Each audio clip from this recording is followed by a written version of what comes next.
Hello friends, स्वागत है आपका यूट्यूब चैनल वेव एक्शन में। फ्रेंड्स, हम इस वीडियो में स्टडी करने जा रहे हैं electric field intensity on equatorial line of electric dipole. तो क्या करेंगे, इसके लिए सबसे पहले हम एक डायपोल बनाएंगे। तो ये डायपोल है हमारा, ये डायपोल, इसका सेंटर पॉइंट O और ये इधर रख दीजिए -Q और इधर +Q। अब क्या करेंगे, हमारा इक्वेटोरियल क्या होता है कि ये जो मिड पॉइंट होता है O होता है, इससे एक लाइन जानी चाहिए परपेंडिकुलर, और उस परपेंडिकुलर लाइन पर हमें किसी भी पॉइंट पर हम इंटेंसिटी फाइंड करेंगे। मान लीजिए ये पॉइंट वो है और इसको नाम दे देते हैं, मान लीजिए P नाम दे दिया मैंने, और इसको मैंने इसे ज्वाइन कर दिया। ठीक है, अब इस P पॉइंट पर हम जो है एक चार्ज कहेंगे Q0, इसको बोलेंगे हम test charge. Test charge positive ही होता है, बाय डिफॉल्ट पॉजिटिव ही लिया जाता है इसको। ठीक है, और ये +Q है और ये भी प्लस है, तो ये इनमें क्या होगा, रिपल्सन लगेगा। तो यहाँ पर जो इलेक्ट्रिक फील्ड इंटेंसिटी बनेगी सिंगल चार्ज की वजह से, उसको आप नाम दे सकते हो E1 नाम दे दो। ठीक है, ये E1 हो गया, और ये माइनस है, ये प्लस है, तो इसमें होगा अट्रैक्शन, तो इसको नाम दे दिया आप E2।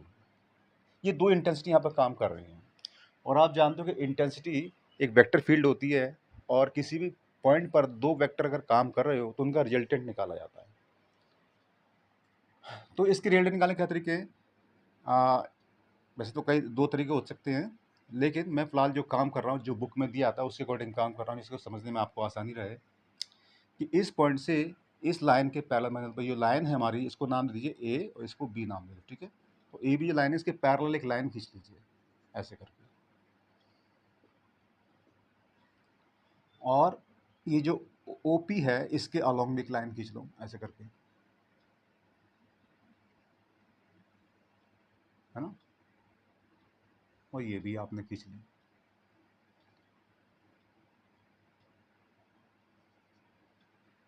इस E1 के आप कंपोनेंट कर सकते हो। तो सबसे पहले हम देखेंगे एंगल क्या आएगा। पहले देखिए, इस एंगल को नाम दे दिए थीटा, और ये भी थीटा रहेगा। क्यों रहेगा थीटा? देखिए, ये जो लाइन है ये परपेंडिकुलर है और दोनों ट्रायंगल में कॉमन है। ये आपका दोनों तरफ राइट एंगल है, और ये साइड भी इक्वल है, यानी कि ये वाली साइड इक्वल टू दिस। तो ये यहाँ से यहाँ तक L और ये भी L, यानी कि ये लेंथ कितनी हो गई L, और ये भी आपकी L हो गई। तो किसी भी ट्रायंगल में क्या होता है कि ये साइड इसके इक्वल, ये कॉमन, और ये क्या हो गया आपका, दोनों एंगल इक्वल हो गया। ठीक है, तो ये एक कॉन्ग्रुएंट ट्रायंगल बन जाते हैं दोनों, और कॉन्ग्रुएंट ट्रायंगल में क्या होता है कि साइड भी इक्वल होती है और एंगल भी इक्वल होते हैं, तो इस वजह से ये वाला एंगल इसके इक्वल होगा। अब देखिए, ये वाली लाइन हमने इसके पैरेलल खींची, तो ये लाइन इसके पैरेलल, तो ये जो लाइन है ये वाली, ये इन दोनों लाइन को काट रही है, तो ये कॉरेस्पॉन्डिंग एंगल बन जाएंगे theta.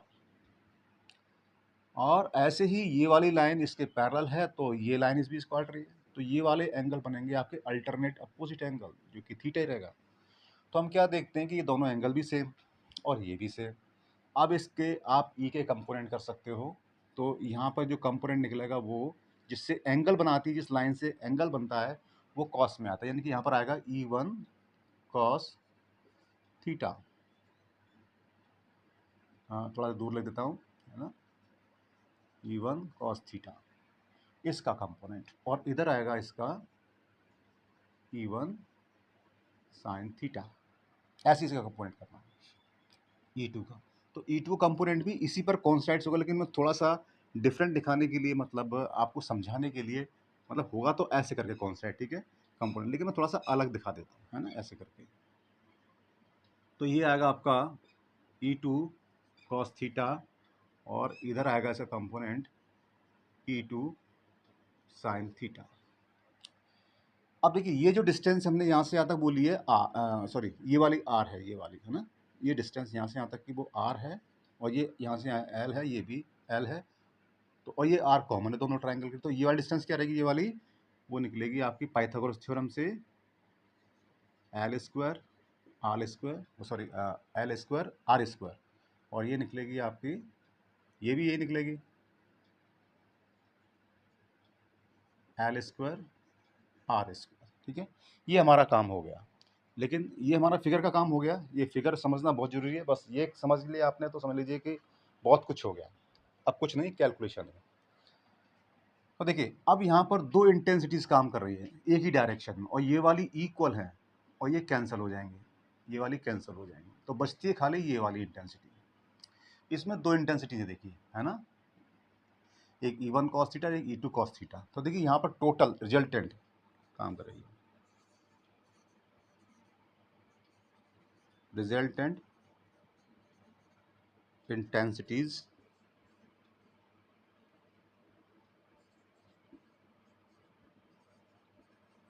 Eight P।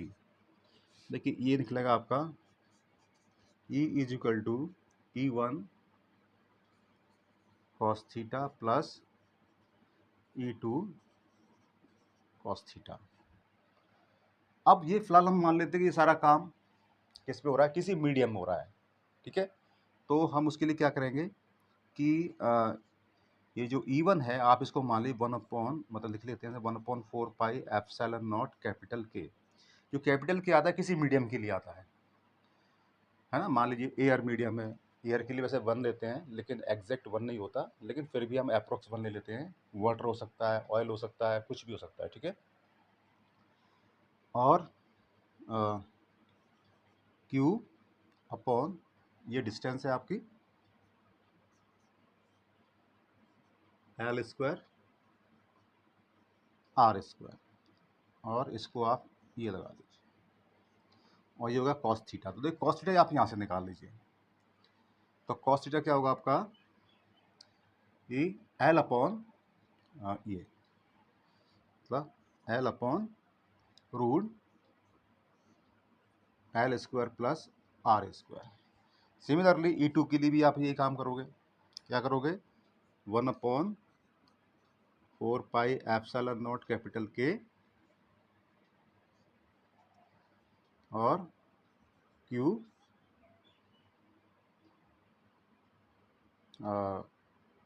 Root L square plus R square का होल स्क्वायर और L upon root L square R square. ये हो गया। अब देखिए बिल्कुल सेम है ये दोनों, ठीक है। तो क्या करोगे, इनको आप ऐड कर दोगे, तो ऐड कर दो क्या हो जाएगा, ये 1/4 पाई एप्सिलॉन नॉट कैपिटल के 2QL।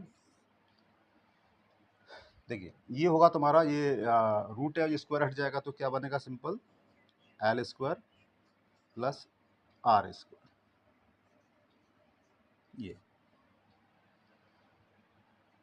और ये क्या बनेगा आपका, ये रूट का ही रहेगा, है ना, रूट में ही रहेगा।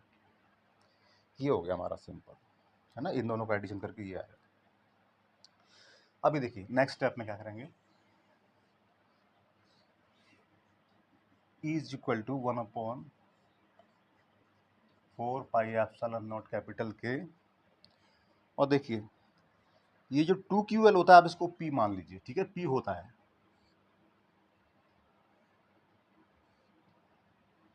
इसको कहते हैं डायपोल मोमेंट। तो देखिए L स्क्वायर R स्क्वायर और L स्क्वायर R स्क्वायर का half power,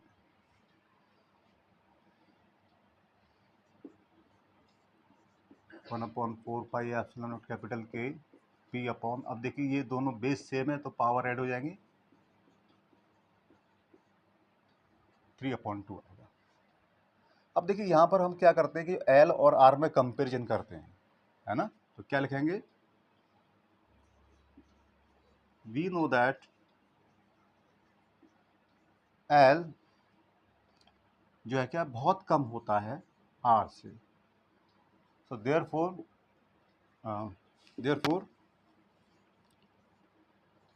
L can be ली, या नेग्लेक्टेड लिख दो, neglected. Hence E is equal to 1/4 pi epsilon not capital के और P अपॉन R² ये 3/2 पावर, ये रहेगा आपका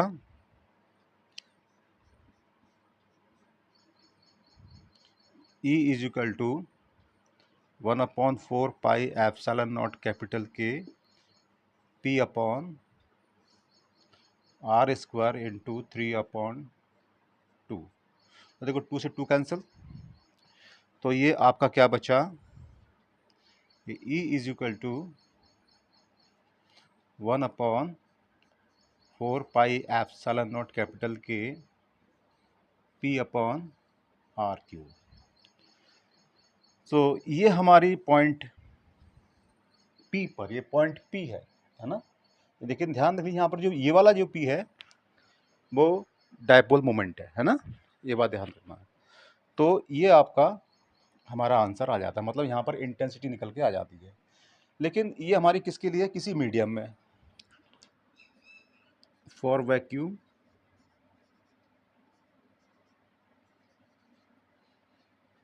कैपिटल के इजिकल टू 1, तो ये हो जाएगा आपका E is equal to 1/4 pi epsilon nought और P अपॉन R²। तो देखिए ये हमारा वैक्यूम के लिए इंटेंसिटी आती है। मतलब क्या है कि हमने दोनों इंटेंसिटी निकाल ली कि जब ये हमारा डायपोल किसी मीडियम में हो तो आप ये फॉर्मूला लगाओगे, और अगर वैक्यूम में हो यही चीज़ तो आप ये वाला फॉर्मूला लगाओगे।